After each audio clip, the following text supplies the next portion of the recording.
Buenas tardes a todas y todos los presentes.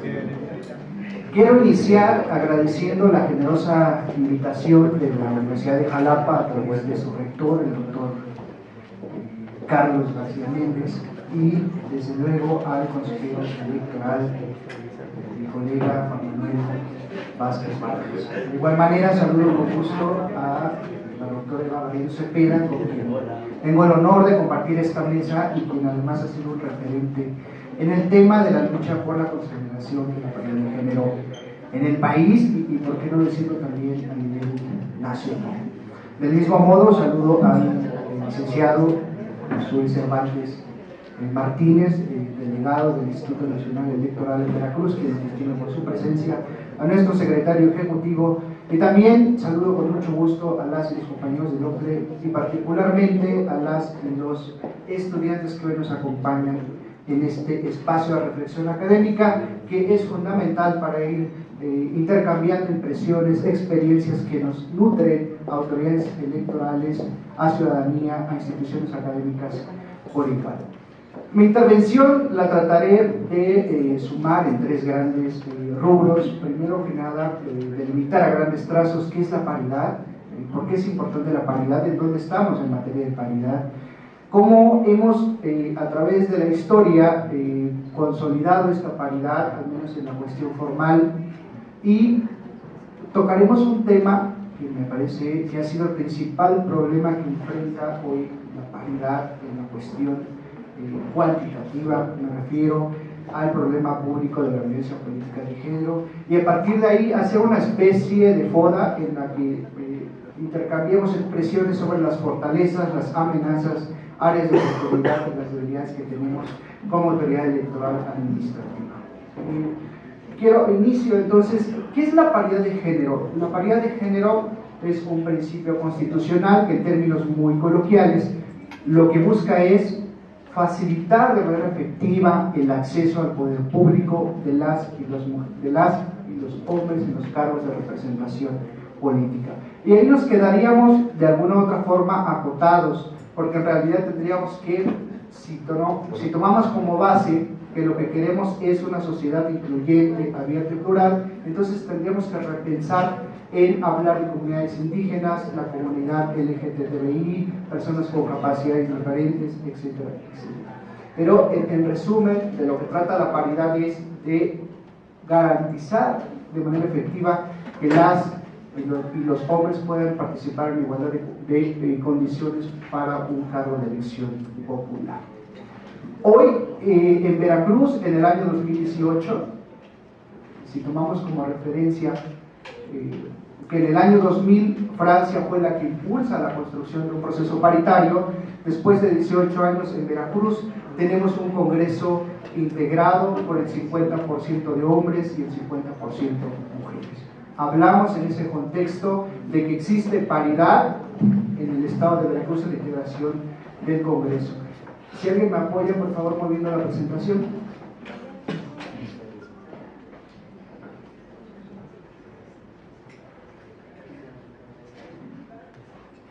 ¿Cuál ha sido el proceso histórico de la paridad de género en el estado de Veracruz? Iniciamos con el año 2000 y concluimos en el año 2018. Veamos. Si nosotros revisamos estas gráficas que de forma muy detallada nos van marcando cuál ha sido el camino en la construcción de la paridad en el Congreso del Estado, hemos visto cómo ha ido avanzando de manera gradual la integración paritaria de nuestro Congreso estatal. Ahí lo que tenemos es una lámina que nos da cuenta de esta integración paritaria, ¿sí? Y parece que tiene una constante en ir aumentando, ¿sí?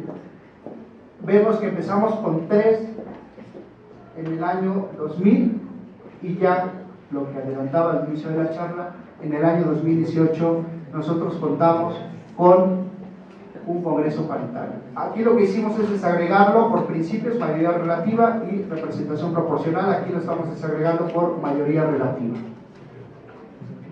Del mismo modo, la integración paritaria reflejada bajo el principio de representación proporcional ha ido avanzando de manera lenta y gradual hasta llegar hasta el 2018 con una integración paritaria. El resumen general lo encontramos aquí, ¿sí? Desde el año 2000, de izquierda a derecha, hasta el año 2018, en la cual es la constante ahorita en el año 2018. ¿Qué se observa? Igualdad, ¿no? De 50 curules que integran nuestra legislatura estatal, tenemos un total de 25 mujeres y 25 hombres, ¿de acuerdo? ¿Cuál es la lectura? ¿Cuál ha sido la participación más baja desde el año 2000 hasta el año 2018 en integración de nuestro Congreso Estatal? Si nosotros revisamos las gráficas, la legislatura 2004-2007 fue la que menor representación de mujeres tuvo en el Congreso del Estado, hablando en términos porcentuales del 24% mujeres y un 76% hombres. ¿Qué significa? 6 mujeres electas por mayoría relativa y 6 mujeres por representación proporcional. Miren ustedes. ¿Qué advierten ustedes? Aquí, en estas gráficas. ¿Por qué dice Roberto que 2004 y 2007 fue la participación más baja en términos paritarios de la mujer en la integración del Congreso del Estado? Veamos con detenimiento las gráficas.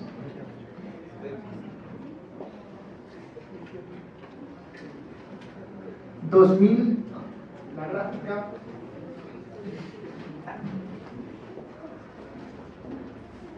que representa la legislatura de 2013-2016 está igual, ¿no? Habla de 12 mujeres. Aquí la diferencia es que en la legislatura de 2004, la que estamos haciendo referencia como la más baja en la historia de Veracruz, se habla así porque aquí, a diferencia de la de 2013, hubo 7 mujeres electas por representación de mayoría relativa y 5 de representación proporcional. Y aquí hubo 6 por MR y 6 por representación proporcional. Entonces, hablando de que MR es una elección directa, entonces lo que tenemos aquí es que hubo menor representación en el año 2004.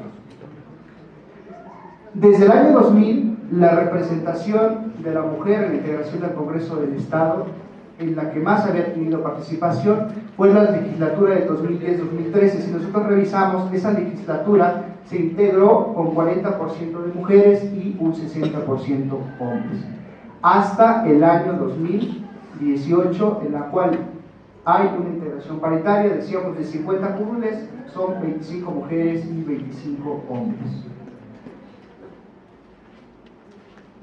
¿Cómo hemos llegado a construir una materialización de la igualdad paritaria de la mujer en el Congreso del Estado? A través de acciones afirmativas de tribunales jurisdiccionales, la implementación del OCDE por parte de su órgano colegiado, de esas acciones afirmativas, básicamente a partir de 3 referentes. A ver, la reforma electoral que obliga a los partidos políticos a observar las reglas de paridad de género tiene lugar en el año 2014, ¿sí?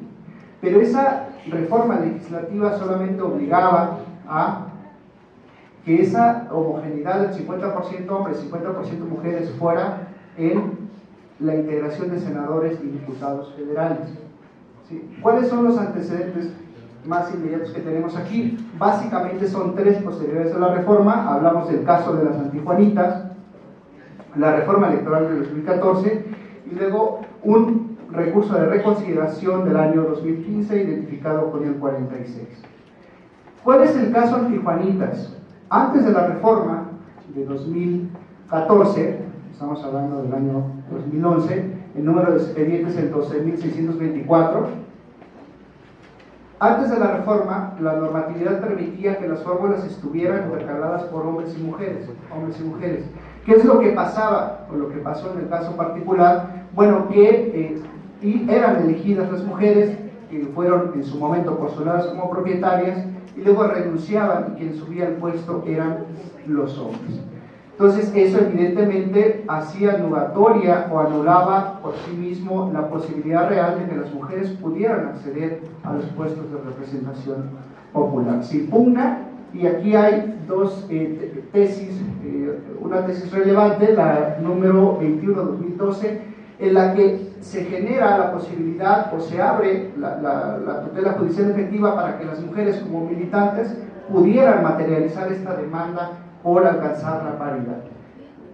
Luego da lugar a la jurisprudencia 2012 en la cuestión de las cuotas de género, en la que dice que las fórmulas de senadores tienen que estar integradas por personas del mismo sexo para evitar el caso de las antijuanitas.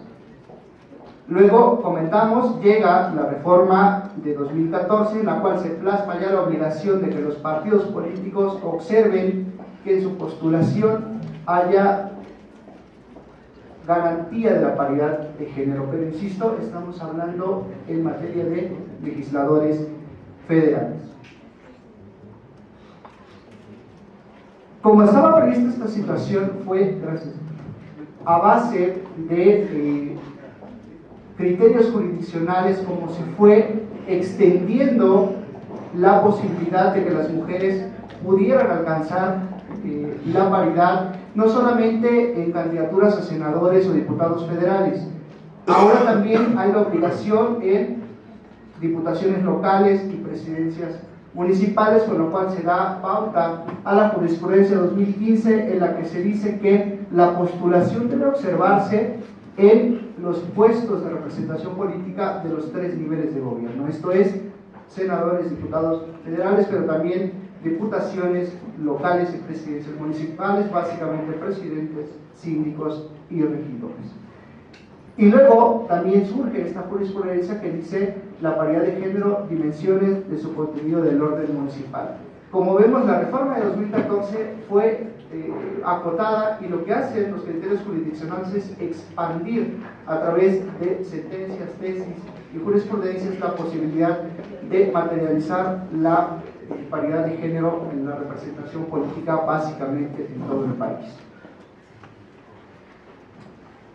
¿Qué hizo el OPLE, que es la materia de este foro, en el proceso electoral 2007-2008, en cuanto a mi intervención, aclaro, para observar la paridad de género? En principio, nosotros lo que hicimos fue observar una paridad vertical, la paridad horizontal, la transversalidad, es decir, que las mujeres no fueran postuladas solamente en aquellos distritos en donde los partidos políticos hubieran obtenido una baja votación.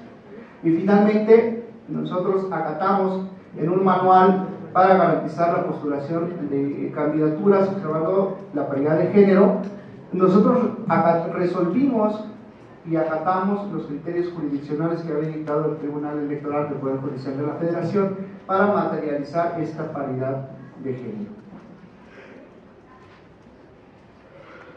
¿Cuál es, desde mi perspectiva, el principal reto que tenemos como autoridad en materia de paridad de género? Nosotros hablábamos de que ya tenemos una paridad formal, un congreso paritario, formamos ya una parte de la lista de los 5 congresos de los estados que tienen un congreso paritario. Evidentemente lo deseable es sumarnos a la lista de 10 que tienen más del 50% de mujeres en su congreso. ¿Cuál es el principal problema que nosotros tenemos y que vemos como un reto? Yo lo llamaría violencia política de género. Quienes me antecedieron en la mesa 1, de forma muy detallada, fueron pormenorizando los casos de violencia política de género en Veracruz, por lo tanto lo voy a tratar de ver de forma muy somera. Nosotros en el OPLE instauramos un procedimiento especial sancionador que en el ámbito de nuestra competencia lo conoce la Comisión de Quejas y Denuncias, la Secretaría Ejecutiva, la Dirección Jurídica. Recibimos básicamente 3 quejas. 2 en el distrito de Pánuco, que se acumularon porque versaban sobre el mismo asunto, el mismo actor, y una en el distrito de Tantoyuca. En ambos casos nosotros dictamos como OPLE, como Comisión de Quejas y Denuncias, medidas cautelares que se ceñieron básicamente a exhortar a los denunciados a omitir, dictar conductas, acciones o omisiones que inhibieran o limitaran el menoscabo de los derechos humanos de las personas que fueron señaladas como víctima. En el caso del distrito de Pánuco, ustedes escucharon ya de forma muy clara cuál fue la historia. Una candidata fue amenazada de forma directa y también a través de su equipo fueron a tener una mano cercenada a fin de que ella no tuviera una participación activa en un proceso de elección en el distrito 1 de Pánuco. Les decía, el caso llega a nosotros, a través de la Comisión de Quejas y Denuncias se dicta la medida cautelar correspondiente. Y en el caso del distrito de Tantoyuca, el famoso caso de esas declaraciones de un personaje político que dijo que a las mujeres que se portan mal, pues habría que agarrarlas a pajolazos, ¿no? Entonces, en ambos casos se dictan medidas cautelares. Las resoluciones también ustedes ya las escucharon. En el caso de Tantoyuca hubo una amonestación pública al candidato y un apercibimiento público al partido político para que, en función de su deber de cuidado de sus candidatos, exhortara a los mismos a que se condujeran por el cauce legal. ¿Cuáles son los retos que nosotros vemos hacia futuro? Básicamente, podríamos llamarlo de entrada, es una cuestión normativa. A ver, ¿por qué lo llamamos una cuestión normativa?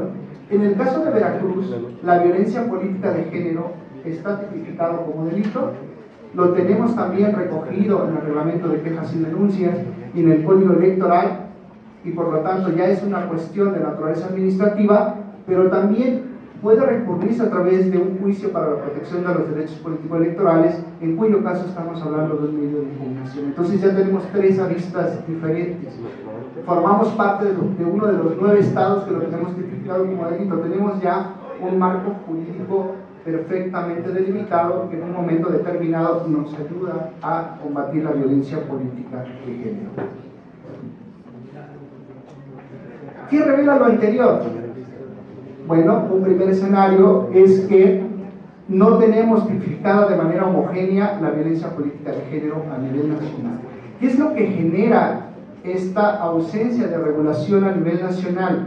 Que no haya una homologación del concepto y pueda ser entendido y aplicado en esta dimensión.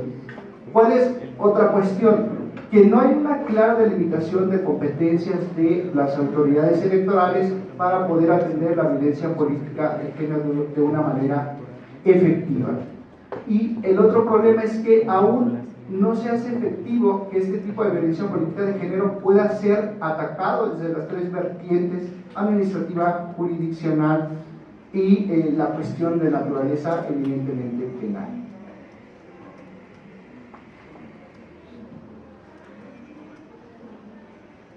¿Cuál es el reto que nosotros vemos aquí en esta especie de análisis FODA?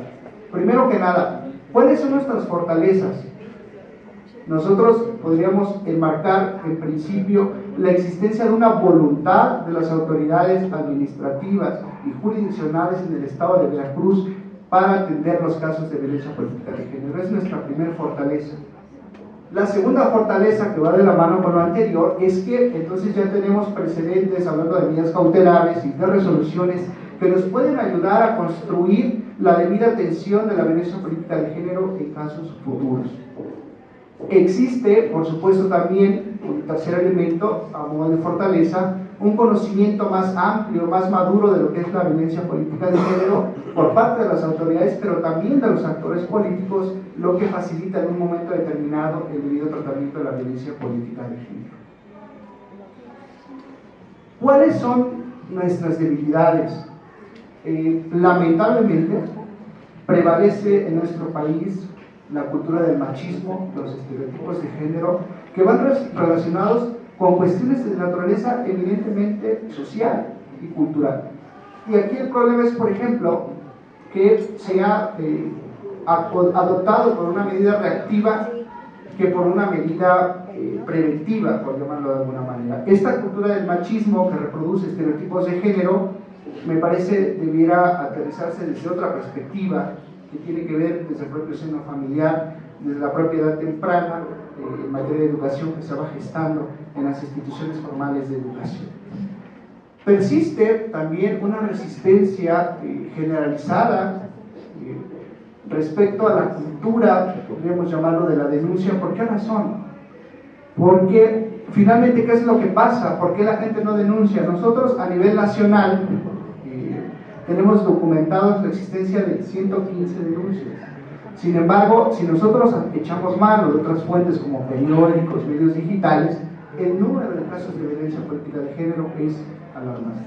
¿Qué pasa ahí? Pueden pasar muchas cosas.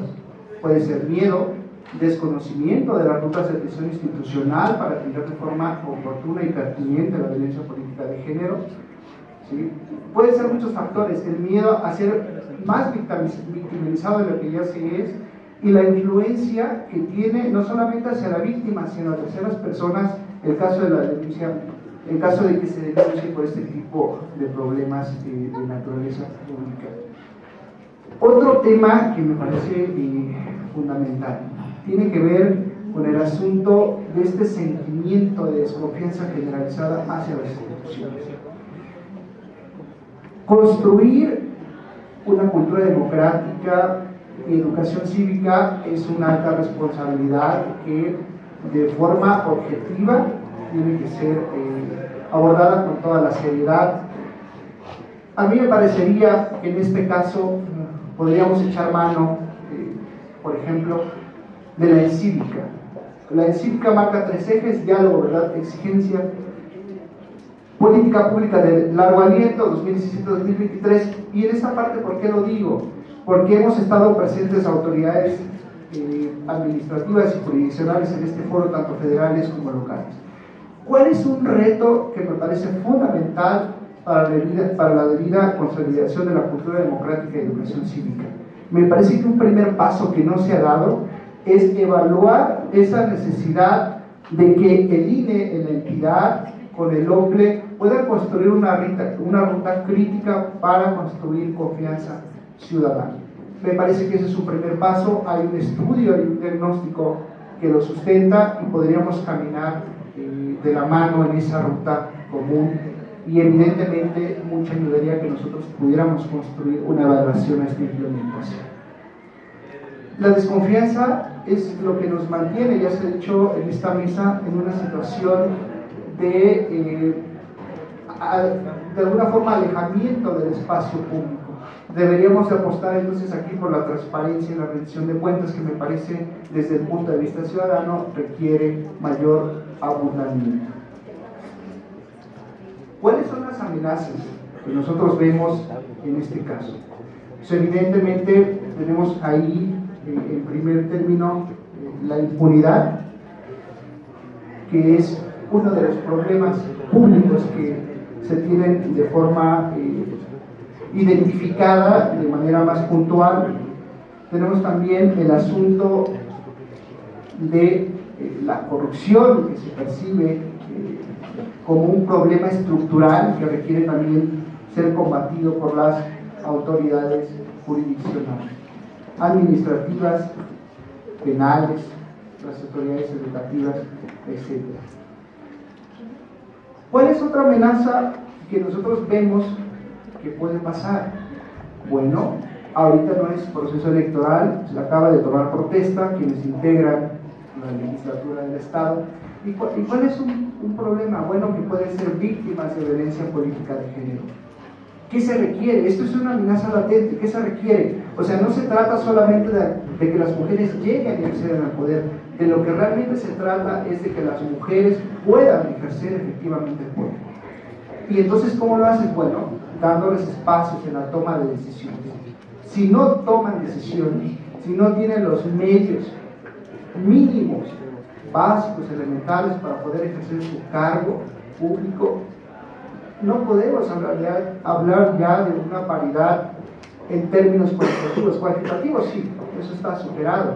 Mucha gente dice, bueno, es que estamos en el año 2018, en el año de la paridad, pero si las relegamos de los puestos de toma de decisión, como por ejemplo coordinaciones y comunicaciones, no estamos hablando entonces de una paridad cualitativa o de naturaleza evidentemente efectiva. Entonces, ¿qué hay que hacer ahí ante esa amenaza? Acompañarlas a las mujeres, ¿sí? Para que como autoridades electorales, desde nuestra competencia, emprendamos buenas prácticas para poderlas acompañar, decirles, a ver, está siendo objeto de violencia política de género, esta es la ruta institucional que se puede seguir, creando comisiones de género de naturaleza permanente, no solamente el proceso electoral, porque la violencia política de género también se da durante el ejercicio del cargo. Otra amenaza que nosotros advertimos, de persistir la ausencia de un marco nacional que dé pautas sobre cómo entender este concepto a nivel nacional, cuál es la competencia clara de las distintas autoridades electorales, qué es lo que pasaría. Es muy difícil identificar a la violencia política de género, perseguirla y sancionarla. ¿Por qué razón?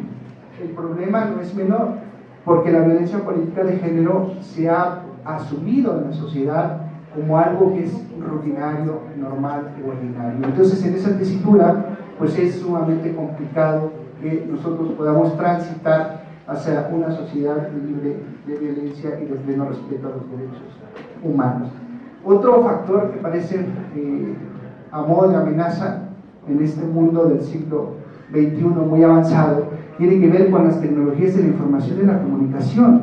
La violencia política de género en estos espacios digitales es abismal, es preocupante y preocupa todavía más que haya una escasa o nula tipificación de la violencia política de género en este espacio, lo que nos ata prácticamente de manos para poder darle seguimiento. ¿Cuáles son nuestras áreas de oportunidad? Bueno, a nivel nacional solamente 5 estados van a tener elecciones y por lo tanto nosotros podríamos, el resto de los estados, 27 estados, sumar esfuerzos en aras de hacer visible esta violencia política de género, implementar buenas prácticas para combatirla, intercambiar información.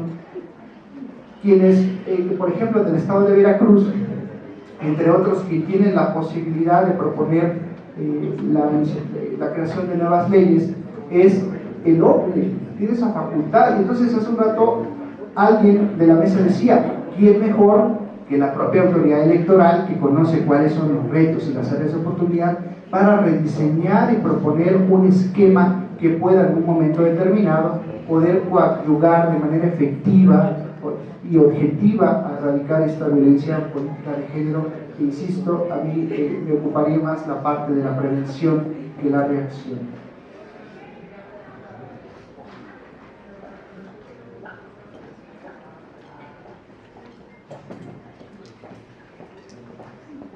Otra área de oportunidad que a mí se me viene ahorita a la mente es ¿qué es lo que pasa en el OPLE cuando organizamos elecciones? Nosotros, a diferencia de órganos como el Instituto Nacional Electoral, no tenemos órganos permanentes.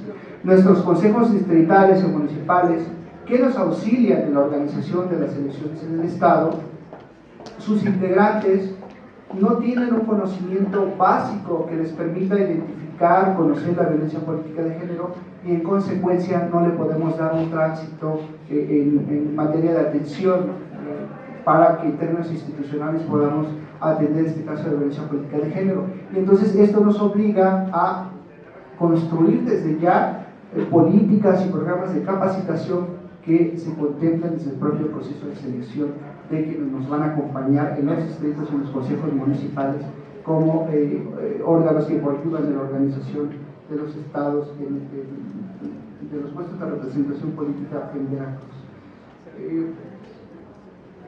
Otro área de oportunidad que tenemos, decíamos, que tiene que ver con el punto de vista del papel o del rol que juegan los partidos políticos. Nos olvidamos de una parte fundamental.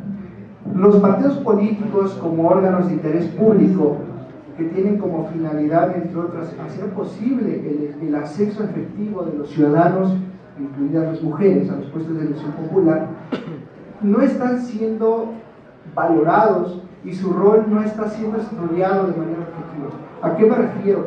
Los partidos políticos podrían ayudar en mucho desde el propio presupuesto que tienen asignado en materia de empoderamiento de la mujer, de liderazgo, en la construcción de buenas prácticas hacia el interior que permitan desde la propia integración de sus puestos de directivos nacionales estatales poder integrar en términos paritarios esos puestos de dirección.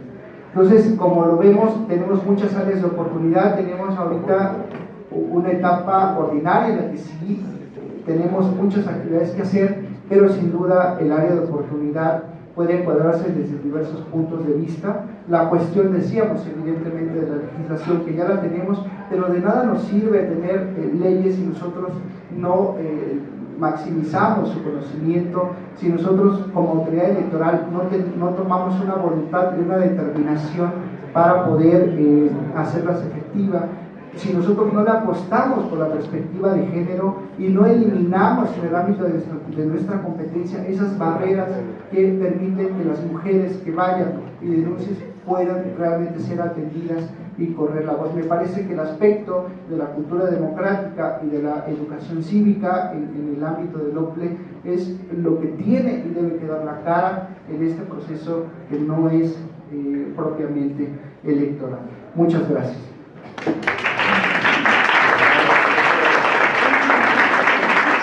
Muchas gracias al maestro Roberto López Pérez. Al final de la intervención de ambos habrá lugar para una sola pregunta. Por lo tanto, por cuestiones de tiempo, por supuesto, por lo tanto solicitamos la intervención de la doctora Eva Barrientos Cepeda. Doctora, sí está aquí, ¿verdad? Muchas gracias. Buenas tardes a todos. Y bueno, la verdad, en primer lugar agradezco a todos los asistentes la paciencia. Sé que es muy complicado estar varias horas sentados poniendo atención, entonces de verdad trataré de ser muy concreta, no sin antes agradecer a la UCS, que siempre nos abre las puertas, realmente nos sentimos como en casa, al consejero Juan Manuel, que bueno, hizo este curso posible, este foro, y bueno, a la gente del OPLE que veo, a los alumnos de la UCS, de verdad muchas gracias por su asistencia, y un placer compartir la mesa con el consejero Roberto, que es uno de los hombres que está realmente comprometido con la causa de género. Entonces, de verdad, mi reconocimiento, consejero Roberto. Y bueno, el hecho de que haya hecho esta descripción muy puntual de cómo ha avanzado, cómo ha sido difícil avanzar en materia de paridad de género, a mí me permite ser un poco más concreta en mi exposición e ir un poco a lo que vimos en el OPLE, las reflexiones que esto nos puede traer y los retos que tenemos en puerta. Bueno, no sé si por allí esté ya es que no lo veo de este lado. No está prendida la pantalla de este lado y no puedo ver mis diapositivas.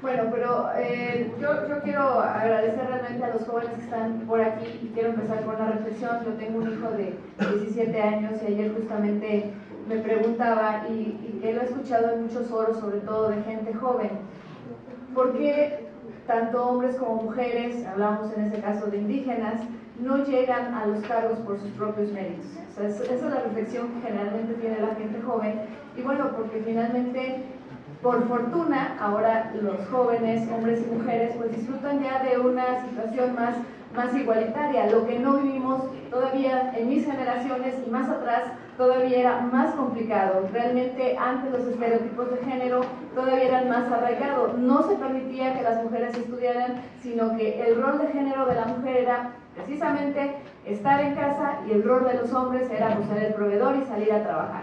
Entonces ahora, por fortuna, vuelvo a decir, las mujeres y los hombres jóvenes no se explican por qué son necesarias tantas acciones afirmativas para que las mujeres lleguen a cargos de elección popular. Ayer justamente le estaba explicando a mi hijo pues que hay una brecha precisamente en la cual las mujeres han estado confinadas a la vida privada y no ha sido posible que salgan a la vida pública, y esto finalmente les impide a las mujeres tener las mismas oportunidades que los hombres. Y bueno, traigo a colación esto, ¿por qué? Porque precisamente cada paso, cada avance que se da en materia de paridad de género cuesta enfrentamientos precisamente entre las personas, sobre todo entre los hombres que detentan el poder.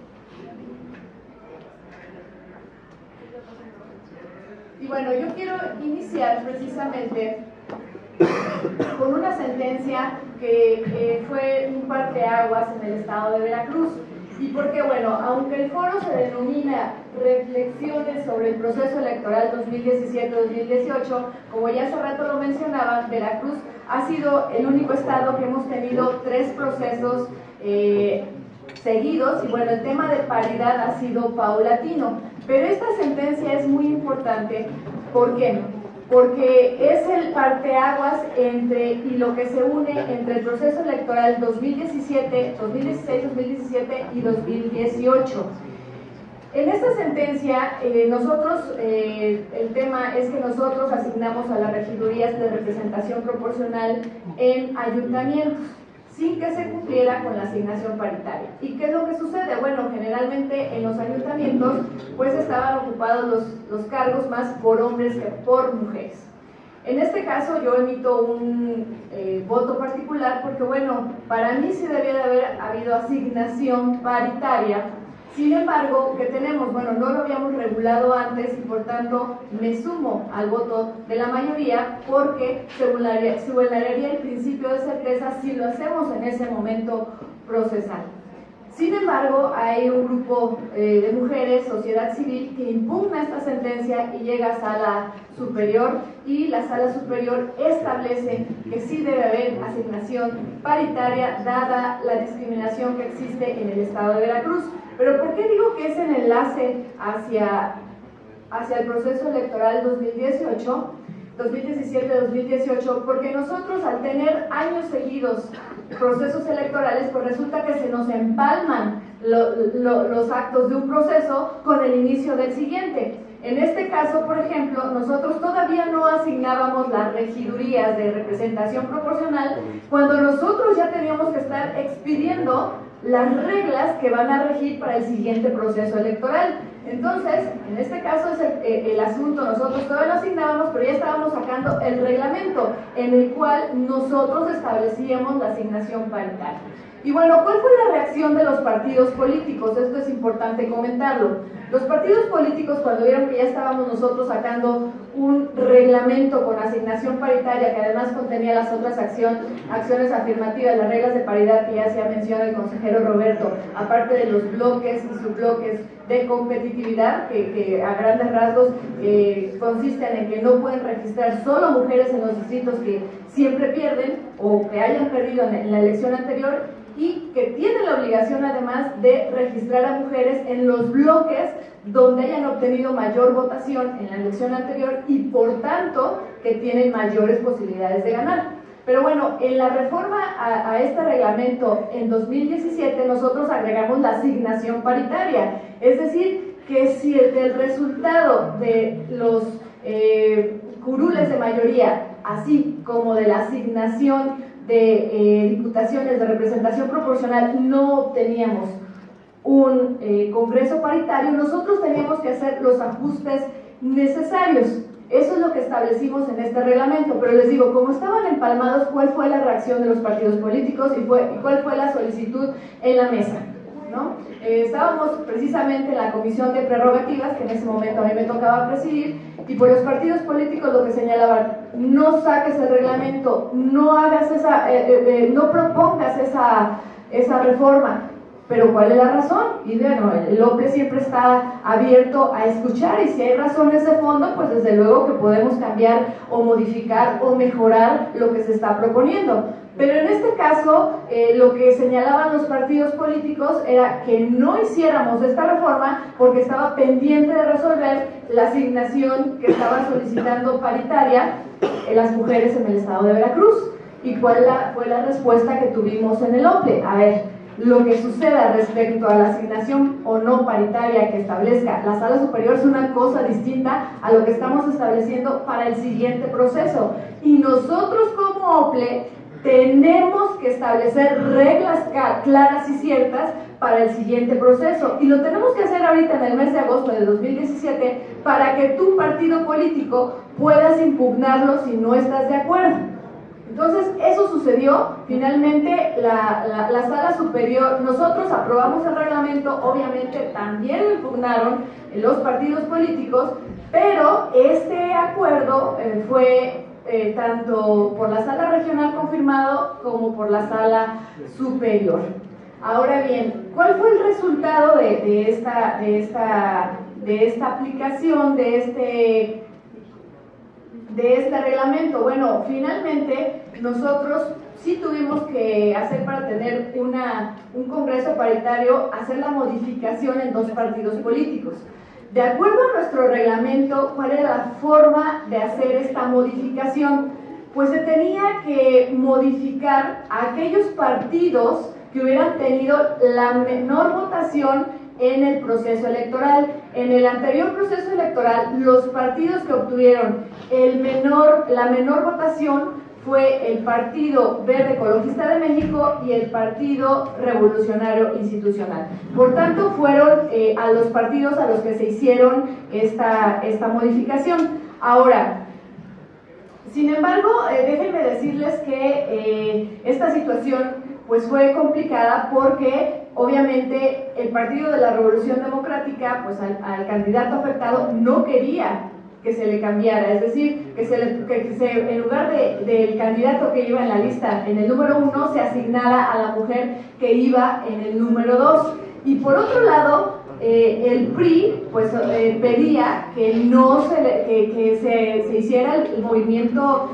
en el PRI y por tanto que quedara la mujer que iba en el número 2. No sé si ustedes vieron las notas, pero este acuerdo incluso fue motivo de que tomaran el OPLE. En su momento, Antorcha Campesina tomó el OPLE porque lo que querían es que se hiciera la modificación por género en el PRI y no en el PRD. Sin embargo, nuestro reglamento establecía que se tenía que hacer al partido político que hubiera obtenido la menor votación en la elección. Ahora, esto Sala Superior no lo confirma porque dice, bueno, es que estaba la regla clara y los partidos sabían a quién se le iba a hacer en su momento la asignación. Aquí cabe hacer un paréntesis que además de las impugnaciones de los candidatos a los que se vieron afectados por cuestiones de género, también acude a este medio de impugnación una candidata de Morena, la cual dice, a ver, OPLE, si vas a hacer ya modificaciones en la asignación de representación proporcional en los curules, pues entonces te pido que me pongas a mí, porque yo aparte de ser mujer, soy indígena, entonces pues ponme a mí, ¿no? Y además pone como uno de esos argumentos que no se tiene que hacer la modificación a aquellos partidos que hayan obtenido la menor votación, sino a los partidos que hayan obtenido la mayor votación.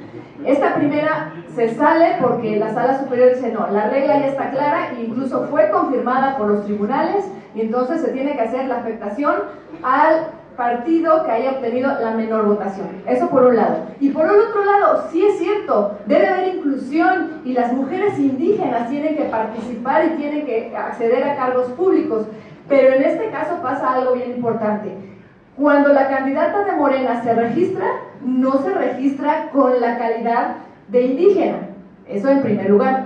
Y en segundo lugar, atendiendo precisamente al principio de certeza, no está regulada en el caso de Veracruz la cuota indígena. Por tanto, se confirma el acuerdo tal como le dio el OPLE. Obviamente, hablando de inclusión y lo que hace la Sala Superior del Tribunal Electoral del Poder Judicial de la Federación es que vincula al Congreso del Estado para que regule y establezca una cuota indígena para los subsecuentes procesos electorales. Entonces, bueno, eso es lo importante. Bueno, después de este acuerdo que fue debidamente confirmado, pues tenemos, como ya lo dijo el consejero Roberto, tenemos una integración paritaria en el estado de Veracruz, 25 mujeres y 25 hombres. Ahora bien, ustedes deben de saber que a consecuencia de esto, bueno, acaban de instalar tanto su Junta de Coordinación Política como su mesa directiva, y fue muy cuestionado, a ver, si ya hay paridad en el Congreso, y eso no solo a nivel local, sino a nivel federal, ¿por qué no hay mujeres en la mesa directiva? Otra vez siguen siendo hombres. Esta parte fue muy cuestionada. Sin embargo, creo que no nos tenemos siempre que ir a que todo implica violencia política de género. Hay que analizar el contexto. En el caso particular de Veracruz, debemos recordar que ha habido mujeres que han estado presidiendo la mesa directiva del Congreso. Entonces, en Veracruz, por lo menos en ese aspecto, no hay discriminación porque una mujer pueda presidir. Ya tuvimos el caso de Octavia Ortega y la vez pasada también de Manterola. Entonces ya hay mujeres. En este caso, bueno, quedó integrada la mesa directiva por puros hombres, pero tenemos que tomar en cuenta que esta mesa directiva fue votada por 25 mujeres y por 25 hombres, en la cual se les dio participación a estas mujeres. Además, también tenemos que destacar, por eso digo, no debemos descontextualizar.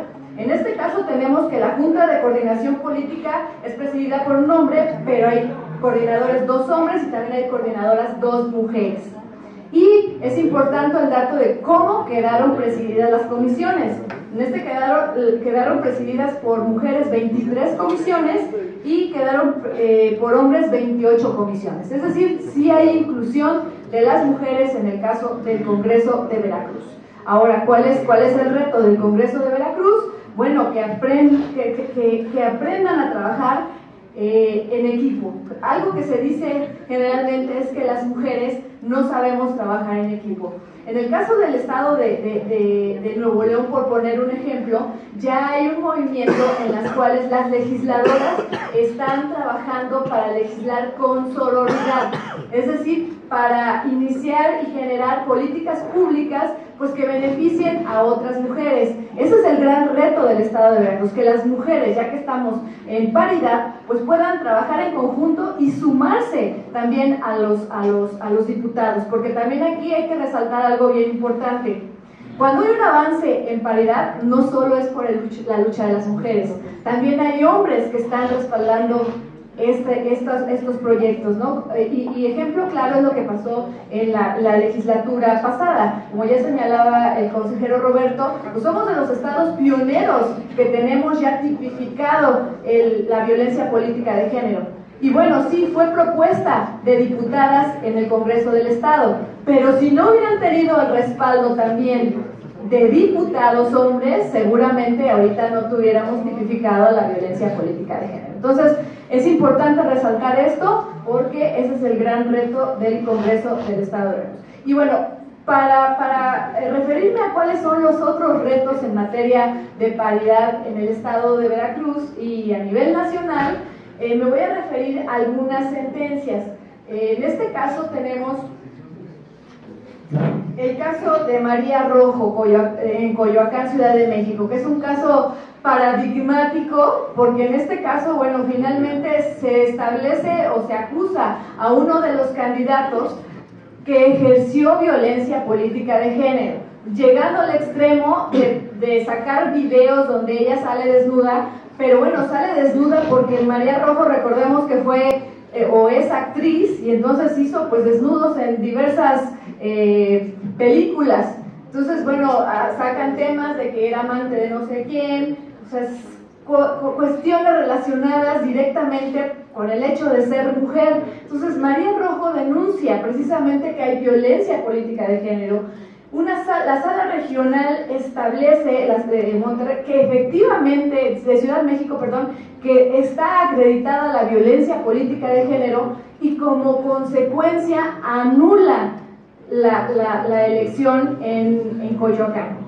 Sin embargo, obviamente el candidato que había ganado impugna esta sentencia y se va a sala superior.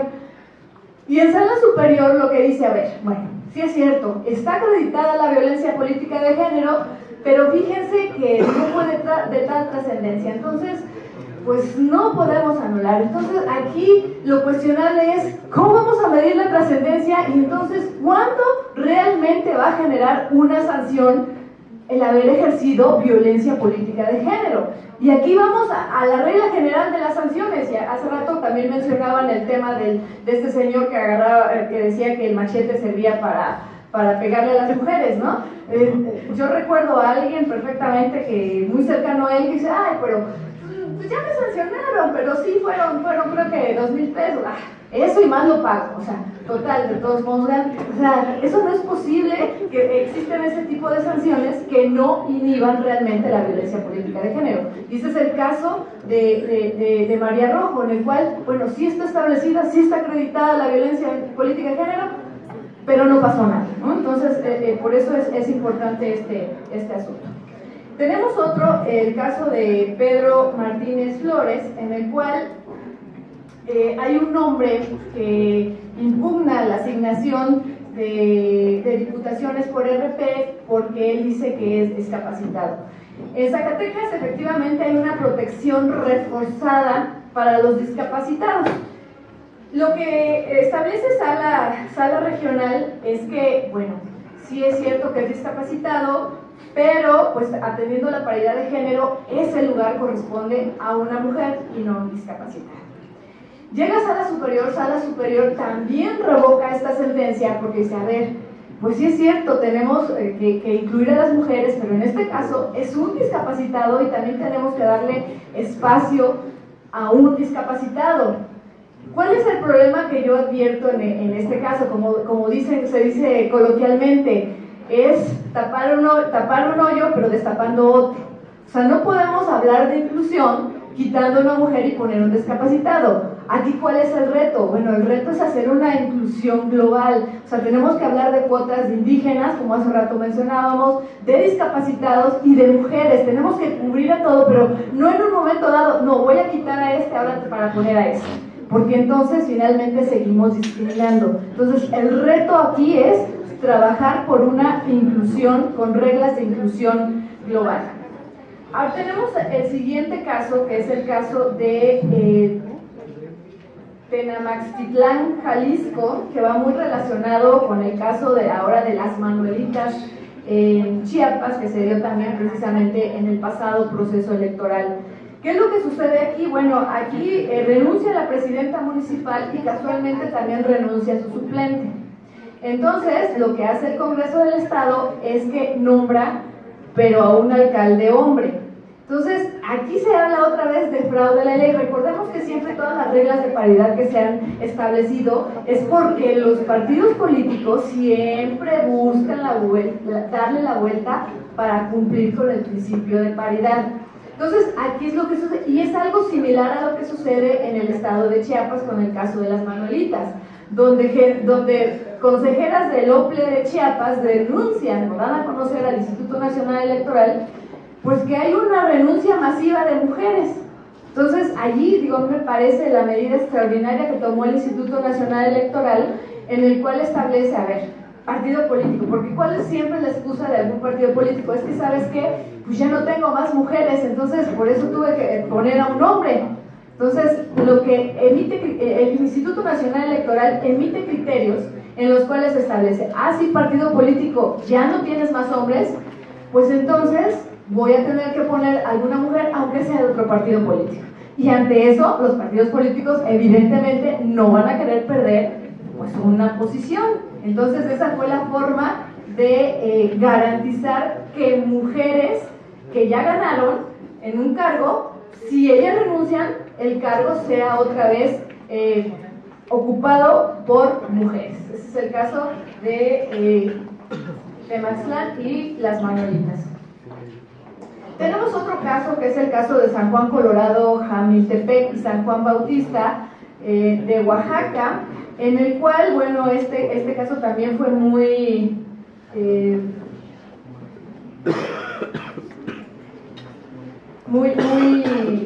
socorrido. ¿Qué es lo que pasó aquí?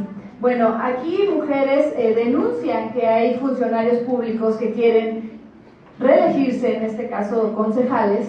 ¿Y qué es lo que sucede? Bueno, pues empiezan a inhibir a las mujeres, empiezan a amenazarlas que no sean candidatas, etcétera. Entonces, estas mujeres, ¿qué es lo que hacen? Van y denuncian el caso por violencia política de género. Hay una sentencia a nivel local que establece que efectivamente está acreditada la violencia política de género. Con esta base de que está acreditada la violencia política de género, solicitan que se declare que esos candidatos son inelegibles. ¿Por qué? Porque si bien es cierto, en el estado de Oaxaca no existe una causal que diga ejercer violencia política de género constituye una causa de inelegibilidad, lo cierto es que sí existe un requisito que se llama tener un modo honesto de vivir. Entonces dice, a ver, Si esta persona ejerce violencia política de género y está acreditado, entonces quiere decir que es una persona deshonesta. Y así es como lo razona la Sala Regional Jalapa, en la cual establece que efectivamente, al conjuntarse que es un funcionario público que está acreditado que hay violencia política de género, es inelegible por no tener un modo honesto de vivir. Entonces es un precedente bastante interesante. Tenemos el siguiente caso, que es un caso también bastante, que fue muy mediático, el caso Mushes de Oaxaca. Ustedes recordarán que Oaxaca permite en su reglamento que personas transgénero que se autoescriban como mujer pues puedan ser registrados, y en este caso con eso cumplir el principio de paridad de género. ¿Qué es lo que sucedió aquí? Y fue mediático, digo, salió en las noticias y demás, pues que hubo muchas personas que sin ser realmente transgénero, simplemente para poder ser reelectos, pues presentaron una carta en la cual decían, sí, yo soy transgénero. Pero finalmente, cuando la comunidad transgénero presentó, hey, nosotros no reconocemos a estas personas como transgénero, ¿qué es lo que hizo Sala Superior? Solo confirmó a 2 de las personas que sí eran transgénero y todas las demás las revocaron. Entonces, estos asuntos realmente los trae a colación para hacer evidente los grandes retos que tenemos que seguir trabajando en materia de paridad. En primer lugar, reconocer que efectivamente hemos tenido un gran avance, y un gran avance que debo decir, y lo vuelvo a reiterar, no solo es de mujeres, sí provocado por mujeres, pero apoyado por hombres.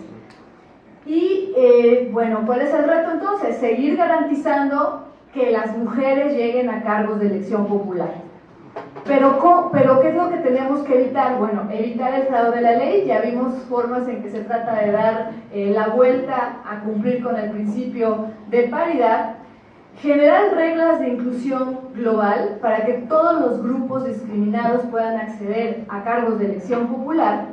Y por otro lado, también, como ya vimos, bueno, a mayor número de personas o de mujeres que lleguen a cargos de elección popular, pues también es el mayor el número de violencia política de género. No porque antes no existiera la violencia política de género, quizás se llamaba de otra forma, pero siempre se ha cuestionado, o se había cuestionado sobre todo antes más, si la mujer realmente tenía la capacidad de estar en cargos públicos. Entonces, ahora es más visible porque son más el número de mujeres que están en cargos de elección popular.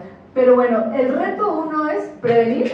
¿Y cómo podemos prevenir? Primero, capacitando, informando, que la gente sepa cuándo es violencia, cuándo estamos frente a violencia política de género, porque finalmente muchas veces, y eso algo señalaba el consejero Roberto, eso es algo cultural. A veces estamos violentando, estamos discriminando y ni siquiera nos damos cuenta, porque es algo tan natural que no nos damos cuenta. Entonces, para mí, es esa primera parte, hacer este cambio cultural a través de la capacitación, de la sensibilización, tanto hombres para mujeres, porque ese creo que es el otro gran reto, que a eventos de mujeres no solo vayan mujeres, porque pues, finalmente ellas ya, a lo mejor ya más o menos, pero ya conocen el tema, sino que vayan hombres, así como ahorita tenemos pues un grupo más o menos paritario, hombres y mujeres. Qué bueno que están acudiendo a este tema.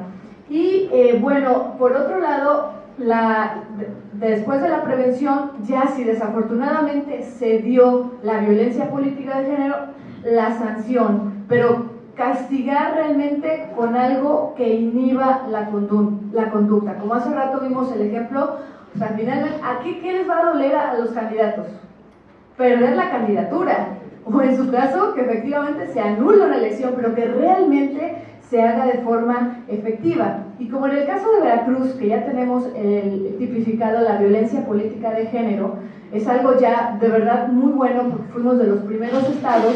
Sin embargo, creo que el gran reto también es ahora pulir esta disposición, porque sí, ya tenemos la violencia política de género, y en el caso que han mencionado la mayoría de mis colegas, que es el caso de Pánuco, esta persona, digo, muy valiente, no solo denunció por vía administrativa, sino también por vía penal, y a pesar que por vía administrativa y jurisdiccional, que fue el caso del Tribunal Electoral, que ya declaró que hay violencia política de género, pero ¿qué ha pasado con la denuncia?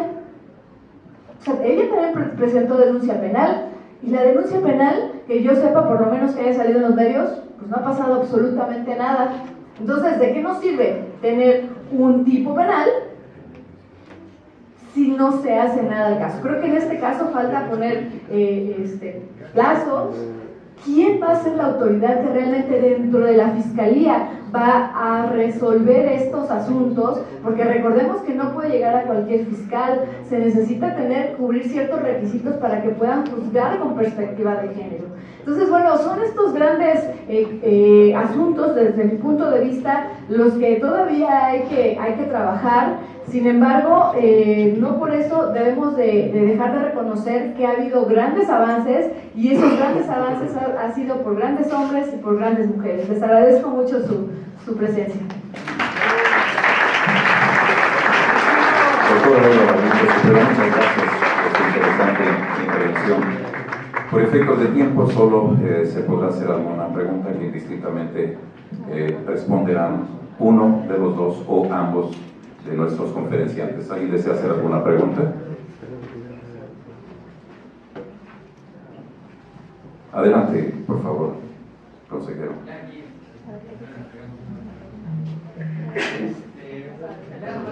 Primero para felicitarlos, para agradecerles que nos compartan todo esto. Yo les estuve tomando fotos, porque si bien vengo del Doppler, la verdad es que vengo primero a aprender de cada uno de ustedes, y mi reconocimiento por su entrega a la disertación académica. Preguntar nada más, aprovechando el espacio público, preguntar si coincidirían entonces de que, por ejemplo, el organismo público fuera una de las voces que señalaran lo que usted acaba de comentar, consejera, en cuestión de, pues tenemos un tipo penal, pero si no se persigue el delito no nos sirve de nada, y por lo menos vamos a hacer del dominio público, darle seguimiento informativo, cuando menos, a estas denuncias en materia de violencia política en razón de género. Sí, yo creo que nosotros, como ya hace rato también lo señalaba el consejero Roberto, nuestro trabajo no acaba con el registro paritario y luego con la postulación paritaria en este momento. Si nosotros tenemos que dar seguimiento precisamente a que las mujeres que ya llegaron a los cargos ejerzan su cargo en plenitud, sin violencia de género. Esa es una de las partes. Y esta otra parte, bueno, quienes fueron víctimas, pues también a nosotros nos corresponde vigilar que en su caso se le haga justicia. En este caso, digo, no sabemos en qué sentido va a resolver la fiscalía, pero lo importante es que resuelva y que no deje el caso dormido. Desde mi punto de vista, nosotros como autoridad sí tenemos por lo menos la facultad, en su caso, de solicitar informes. Oye, ¿cómo va este asunto? Y en su caso, pues ir ante las instancias correspondientes. Me acaban de informar esto, ¿qué va a pasar con este asunto? Porque finalmente las mujeres, una de las causas por las que no denuncian es, primero, voy a tener consecuencias. O sea, ¿para qué denuncio? Consecuencias tanto físicas como laborales, etcétera. Porque van a decir, pues, si me están amenazando, si denuncio va a ser peor, ¿no? Las consecuencias. O si denuncio, digo, por fin había conseguido una candidatura, jamás me van a volver a tomar en cuenta. Esa es una de las razones. Y la otra es la desconfianza. O sea, ¿para qué denuncio si no va a pasar nada? Y si seguimos con estos ejemplos, pues cada vez va a ser más inhibido. ¿Cuál es el resultado de la no denuncia? Pues que se sigan incrementando los casos de violencia. Entonces yo coincido con usted, nosotros deberíamos ser o debemos de ser una de las voces que dé pauta a que estos asuntos se resuelvan.